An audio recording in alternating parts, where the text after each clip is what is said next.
Welcome back to my film and TV channel. You're all staying safe and well. We've got a BBC One television crime drama. Yes, I really like this, guys. I'll tell you now.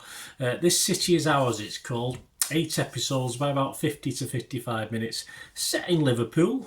We can't have everything, can we? Stephen Bouchard put this together, or came up with this theme and story. It stars a great cast, great UK-based cast.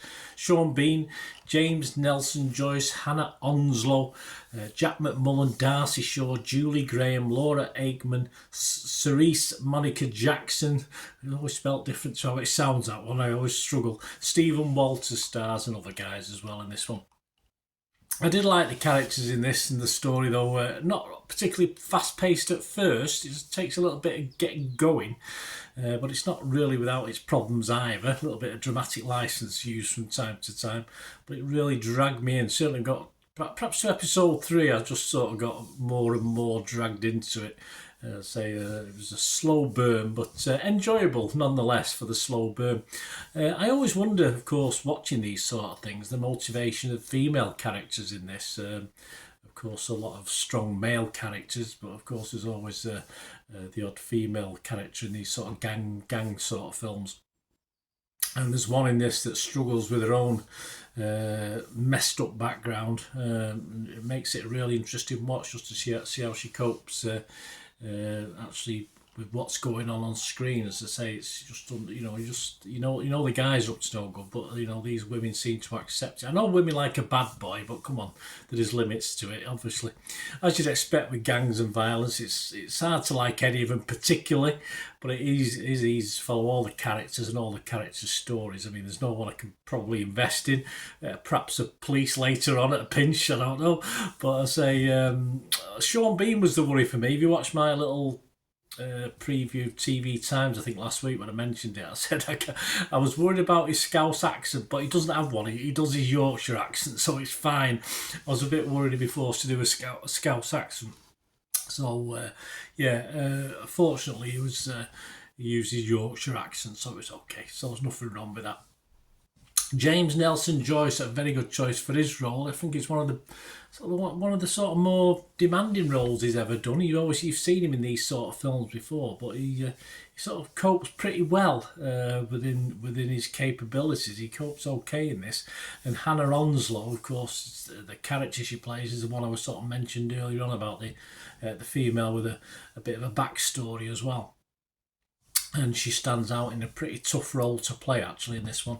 Overall, it is a strong cast, which is, with its odd weakness, of course. Of course, you're going to get that in a UK-based drama. You're going to get some weaker actors, but generally a strong cast, and you ain't going to get much acting talent doing service washes in a laundrette, are you? But obviously, my little dig at someone in there. But anyway, we won't go on about that. So there are poorer actors in it, but certainly not in the major parts, so it doesn't sort of the backup roles, if you like. I'm not going to question the accents. As I said, Sean Bean did his normal one, so that's okay. I'm not going to question any other Liverpudlian accents. I'm a Manc. I mean, I have no idea. They all sound the same to me anyway, so of course Scousers would probably disagree with that. Some great settings in and around Liverpool, of course, and sunny Spain, yes, comes into it as well, where you can get rid of bodies very easily over there. So if you want to murder someone, just go over to Spain and dump them somewhere. It's fine. No one will find out. As I said, there is some leeway for unbelievability, which moves the story along, which is fair enough, and that's okay. It's fiction, it's entertainment. It's not a real story. I don't like car chases. If you ever watch any of my reviews, but we even get a half decent one in this, which I quite like. So I don't usually bother with them. They usually bore me, but it's sort of as the series moves on and on, it just gets steadily more entertaining and pulsating at times. Almost on the edge of my seat, but even gripping, I would go as far to say as well in certain parts. Even line dancing to 50s crooners is scary in the company of this rabble, to be honest with you. On the subject of music, a great soundtrack as well, which obviously is a nice thing to throw in as well. And it doesn't throw too many characters at you. Once you get used to them, and that's fine. It makes it work really well. There's a couple of, say, side actors and stuff who just get in it occasionally. But at the heart of it, of course, in any sort of gang, there's always a family, isn't there? And the family dynamics is really good to watch. And of course, generally not a very nice family, but there you go. It's always too hard. It's always hard to end a thing like this as well. Couldn't bring it to some sort of conclusion, but it does a pretty half decent job, which leaves it open ended as well. So if we're going to get a sequel, I certainly won't mind that. It'll be interesting to see if we get one. Not everyone liked it. Lucy Mangan, who's, I sort of agree with Lucy a lot of the time. She was okay on it. She gave it 3 out of 5. She said there is zero emotional depth to Sean Bean's new gang drama. The fantastic performances don't do enough to lift this Scouse Sopranos. There's an essential emptiness at the core of this generic show. I'd have to disagree with Lucy. I mean, it's just pure entertainment for me. There's nothing generic, right? It's slightly formulaic in its style, drugs and murders, etc. But hey, it was totally entertaining me, I must admit. As far as emotional depth, I think there was, I think there was a little bit of that as well. She also said it's entertaining enough, so she did give it 3 out of 5. But it feels too much like too many things we've seen before. I don't care, as long as it's good. Michael, despite Nelson Joyce's best efforts, remains an underwritten cipher, and there is no one to root truly for or against. Well, it doesn't matter. You don't have to root for or against. You don't have to like someone to like her, to be entertained and watch a series. I like to invest in people. Yes, I couldn't really invest in any of this rabble, but I still enjoyed it, so it doesn't matter. Anita Singh, though, from The Telegraph, she's more on my wavelength. She gave it 5 out of 5. She said, this has already been dubbed the Scouse Sopranos.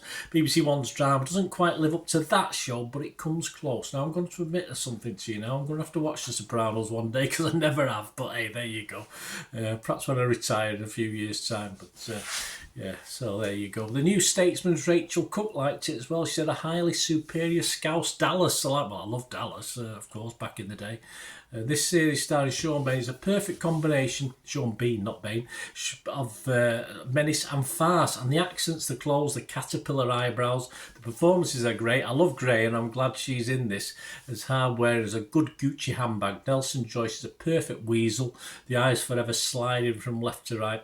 As for Bean, though we know he doesn't have too many settings as an actor, he seems only to get better. As Ronnie, is both terrifying and bumbling, unable to birdie on the golf course, unable to, it's hard to do, to shoot a doubles dealer without falling into tetchiness. I'm not standing here getting lectured as well as effing sunburn, he shouts in Spain at Michael, who's asking too many post-execution questions.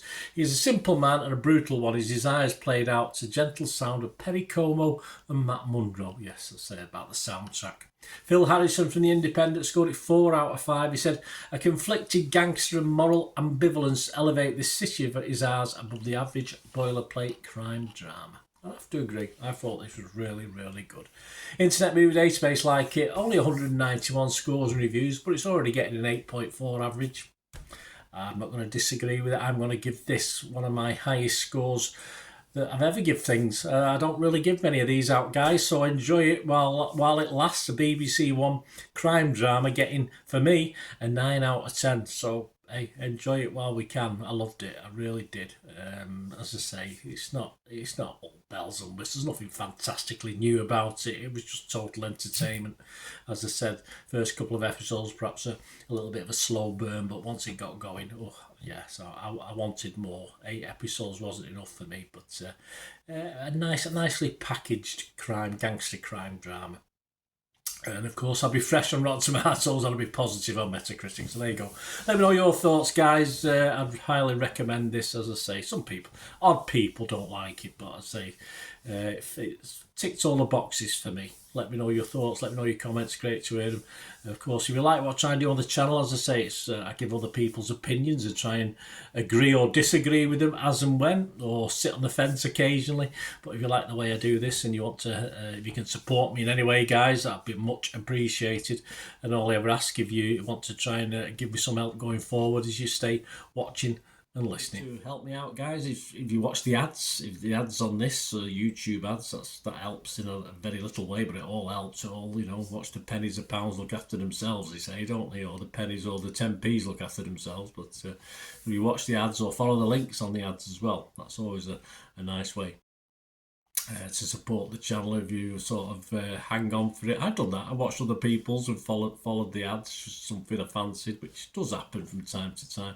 Of course, you can support me by pushing that subscribe button as mentioned earlier, and that of course pressing the button so you know when these vlogs are coming out. And of course I'm always interested in your opinions, and of course if you can give us a like, that'd be wonderful as well. So thanks for watching, guys. Hopefully I'll join you very, very soon with something else. Until we meet again, I'll never ask one thing, don't I? Please stay safe, everyone. Bye for now.